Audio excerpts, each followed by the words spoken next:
کرنا ہے. عمران خان گرفتار ہو جاتا ہے تو عمران خان کی غیر موجودگی میں پارٹی کی قیادت کون کرے گا؟ کیونکہ انہوں نے گرفتار اس لیے کرنا ہے کہ یہ میچ کھیل ہی نہیں سکتے صحیح معنی میں. یہ یاد رکھیں خبر کہ کرکٹ کی 150-200 سالہ تاریخ پہ جو کپتان نیوٹرل امپائر لے کے آیا تھا اس کا نام عمران خان تھا، جس کی وجہ سے آج نیوٹرل امپائر ہے. یعنی جو میچ فیئر اینڈ سکوئر جیتنا چاہتا تھا وہ کسی امپائر کی مدد نہیں چاہتا تھا. یہ انہوں نے میچ کھیلا ہی نہیں سوائے امپائروں کو ساتھ ملا کے. تو ان کا مصیبت پڑ گیا ہے کہ امپائر ساتھ ملا کے بھی یہ میچ نہیں جیتا جا رہا. لہٰذا اب عمران کو راستے سے ہٹایا جائے، قتل کرو یا اس کو جیل میں ڈالو. اس کے لیے ہم تیار ہیں. ہم نے اپنے پورا سسٹم بنایا ہوا ہے، فرسٹ سیکنڈ تھرڈ ٹیئر، کیونکہ یہ ہو سکتا ہے کہ دوسرے پہلے ٹیئر کو بھی کریں. ہم نے سیکنڈ بنایا، تھرڈ بنایا، جن کو ہم اناؤنس نہیں کریں گے کیونکہ ان کو اگر اناؤنس کریں گے ان کو پتہ چل جائے گا. لہٰذا ہم نے پورا پلان کیا ہوا ہے اور انشاءاللہ دیکھیں یہ میچ وہ ہے، یہ جو مرضی کر لیں یہ نہیں آپ جیت سکتے کیونکہ عوام ادھر آ کے کھڑی ہو گئی ہے. اور یہ عوام کو بھیڑ بکریاں سمجھتے ہیں، یہ سمجھتے ہیں جھوٹ بول کے یہ سارا جو ٹی وی چینلز انہوں نے ساتھ بنائی ہوئی ہیں، جن کو ضمیر خریدے ہوئے ہیں جن لوگوں کے کیمرہ والے ہر وقت فون کرتے رہتے ہیں خان صاحب کی آواز بند کریں، خان صاحب کو کی کیمرہ سے کیا خاص محبت ہے آپ کو؟ سر میں وہی کہہ رہا ہوں نا کہ جس کو یہ لیول پلینگ فیلڈ کہتے ہیں اس کا مطلب یہ ہے کہ دوسرے کے ہاتھ باندھ دو اور اگلے ہاتھ کے میں بندوق پکڑا دو اور کہو جی اب یہ لیول پلینگ فیلڈ ہے. یہ ان کا یہ مطلب ہوتا ہے کیونکہ انہوں نے جس طرح میں نے کہا انہوں نے ایمانداری سے آج تک کوئی چیز کی نہیں. میں آپ کو بیٹ کرتا ہوں کہ انہوں نے جہان میں اگر پرچے دیے نا وہ بھی کوئی اور دیتا ہوگا کیونکہ ان میں کیپبلٹی نہیں ہے. کر کے رکھ دیا. جی چوہدری صاحب. جی عمران خان صاحب. جی چوہدری خان صاحب میں سنی سنائی باتوں پر نہیں جاتا. ایک دوسری شخصیت ہے ملک میں، ڈاکٹر عارف علوی صدر اسلامی جمہوریہ پاکستان، ان کو اور عمران خان کو سابق آرمی چیف قمر جاوید باجوہ نے یہ فرمایا کہ جناب جو اگر میں نہ ہوا الیکشن کے وقت تو جو آپ میری جگہ آئیں گے وہ ان پر آپ اعتبار نہیں کر سکے، الیکشن آپ کا خراب کر سکتے، لہذا you should stay with me. آپ نے اس سازش اور منصوبے کا حصہ بننے سے کیوں انکار کیا؟ اور اب یہ جو ایک دوسرے چینل پر بیٹھ کے خواہ مخواہ جھوٹ پر مبنی پروپیگنڈے کر رہے ہیں ریگارڈنگ موجودہ لیڈرشپ، کیا کہیں گے؟ جی ہاں سر. دیکھیں اس نے یہ بھی کہا اور اس نے ایک اور بات کہی. اس نے کہا کہ اگر تم سمجھتے نا میں تمہارے لیے برا تھا تم دیکھنا کہ اب یہ تمہارے ساتھ کیا ہوتا ہے. یہ بھی اس نے مجھے میسج بھجوایا کہ اب تم دیکھنا کہ اگر تم سمجھتے ہو کہ میرے دور میں بڑی سختی تھی. اور مجھے افسوس سے کہنا پڑتا ابھی تک تو وہ ٹھیک کہہ رہا تھا. اللہ کرے کہ حکمت آ جائے، عقل آ جائے، ملک کی کوئی سوچ آ جائے. اچھا لیکن دیکھیں جی جی جی جی جی کنٹینیو کریں. مجھے اچھا دیکھیں میں آپ کو بات دیکھیں اس وقت آپ کی چینل کے تھرو میں سارے پاکستانیوں سے بات کر رہا ہوں. دیکھیں میں پھر سے کہتا ہوں اس طرح آ کے کھڑے ہو گئے یا ادھر ہے یا ادھر ہے. ایک تباہی کا راستہ ہے اور ادھر ہم بڑی تیزی سے ہمیں لے کے جایا جا رہا ہے اور اس پہ صرف ذاتی مفادات کے لیے ہم وہاں اس راستے پہ نکلے ہوئے.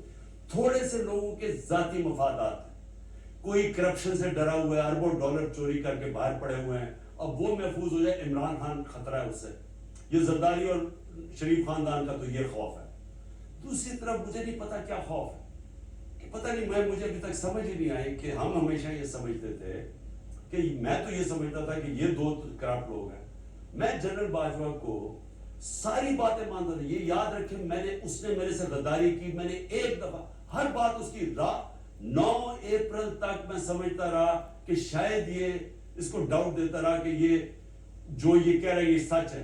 9 اپریل کی رات کو پتا چلا کہ یہ سارا وقت ہمیں دھوکہ دیا جا رہا. مجھے دھوکہ دیا گیا، میں نے کبھی دھوکہ نہیں دیا. مجھے 3 دفعہ پتا چلا جی میں اس کو ڈی نوٹیفائی کرنے لگا ہوں، جنرل باجوہ کو ہٹانے لگا ہوں. یاد نہیں وہ گاڑیاں آ گئی تھی پریزن بھی اور وہ عدالتیں بھی کھل گئی تھی. میں نے کبھی نہیں کیا، میں نے کبھی نہیں سوچا. میں نے کہا دیکھو فوج ایک ادارہ ہے جو انٹیکٹ ہے، میں کبھی اس پہ انٹرفیئر نہ کروں کیونکہ اس کو نقصان نہ پہنچے. مجھے کہا گیا کہ جناب آپ جنرل فیض حمید کو بنانا چاہتے ہیں آرمی چیف، میں نے کبھی نہیں سوچا. مجھے کہا گیا کہ یہ بڑا قابل آدمی ہے، میں نے نہیں، میں تو ISI چیز سوچ رہا تھا، کیونکہ جو افغانستان میں انتشار تھا، جو TTP کا مسئلہ آنا تھا، میں چاہ رہا تھا کہ جس کو پہلے ایکسپیرینس ہے وہ وہی رہے تاکہ یہ ٹرانزیشن ٹھیک ہو جائے. اور میں نے کہتا گیا جنرل باجوہ کو، میرا کبھی نہیں تھا کہ کون آرمی چیف بنے. میرے خلاف سازش کر کے میرے خلاف باقی لوگوں کو اکسایا گیا کہ یہ اپنا آرمی چیف رکھنا چاہتا ہے. مجھے کوئی اپنے آرمی چیف کی ضرورت نہیں. میں ساری زندگی میرٹ فالو کیا. میری گورنمنٹ دیکھ لیں. میں آپ کو چیلنج کرتا ہوں، کیا عمران خان کو رشتہ دار کسی کو ڈالا، کوئی دوست ڈالا جو ان کی گورنمنٹس دیکھ لیں. میں پوری کوشش کرتا ہوں میرٹ کی. میں 10 سال کرکٹ کیپٹن تھا، میری پلیئر سے پوچھے، ہمیشہ میرٹ پہ چلا. شوکت خان ہم دیکھ لیں، آج اتنا انٹرنیشنل لیول کا ادارہ ہے کیونکہ میرٹ ہے وہاں. یہ جو لوگ میرے خلاف پروپیگنڈا کرتے تھے اور یہ بار بار لوگوں کو میرے خلاف فوج میں اکساتے تھے، یہ اپنے مقاصد تھے، کوئی ایکسٹینشن کے چکر میں تھا، گیم اپنی کھیل رہے تھے، مجھے استعمال کیا جا رہا تھا. اور یہ جو نون لیگ ہے، ان کی پوری کوشش ہے کہ کسی طرح فوج کے ادارے اور تحریک انصاف کے. اچھا خان صاحب، بات کی آج امریکی کانگریسمین سے بات ہوئی ہے، اور آج ایک امریکی کانگریسمین سے بات ہوئی ہے، اور اسی بات کو آگے بڑھاتے ہوئے کیا جو ہے موجودہ اسٹیبلشمنٹ کے ساتھ بھی وائس بریک ہونے کے چانسز ہیں، کوئی رابطے بحال ہونے کی؟ دیکھیے، میں نے کہا میرے دروازے کھلے ہیں، اس کو غلط طرف لیا گیا جس طرح کہ میں کوئی بڑا کمزور ہوں، میں ڈر گیا ہوں، میں کوئی چاہ رہا ہوں کہ تو میں ملک کی خاطر اپنے سارے دروازے کھلے رکھتا ہوں ہمیشہ، جو ملک کو فائدہ ہو. لیکن میں چوروں سے کبھی نیگوشیٹ نہیں کروں گا، میں نہ ان سے ہاتھ ملاؤں گا نہ ان سے ملوں گا، کیونکہ یہ ملک کے مجرم ہیں. اور اگر میں ان کو مجرموں کو ملتا ہوں تو جو اللہ کا حکم ہے امر بالمعروف، اچھائی کے ساتھ کھڑے ہو اور بدی کے خلاف بولو. یہ آپ معاشرے کو تباہ کرتے ہیں جب مجرموں کا مین سٹریم میں لے آتے، جو جنرل باجوہ نے کیا. یہ ملک کی تباہی کا راستہ ہے. اس لیے میں سب سے بات کروں گا. لیکن دیکھیں، جو بریڈ شرمن نے میرے سے بات کی، ان کو سمجھ نہیں آ رہی جو کسٹوڈیل ٹارچر ہے، یہ دنیا کے اندر اس کے خلاف آواز اٹھتی ہے.